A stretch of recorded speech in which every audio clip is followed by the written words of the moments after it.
திருச்சாழல் பாடல் 15.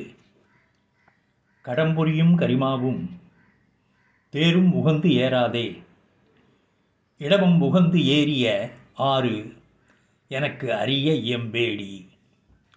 தடமதில்கள் அவை மூன்றும் தடலெரித்த அந்நாளில் இடவம் அதுவாய்த் தாங்கினான் திருமால் காண்சாழலோ.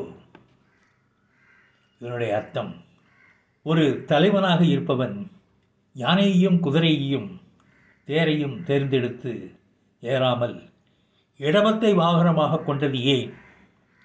இவை அனைத்தும் அவனுக்கு இருப்பினும் திரிபுரத்தை அழிக்க புறப்பட்ட போது திருமால் இடமமாக இருந்து அவனை தாங்கச் செல்ல விரும்பினான். அவனது விருப்பத்தின் விளைவாகவே இடப வாகனத்தில் ஊர்ந்தான்.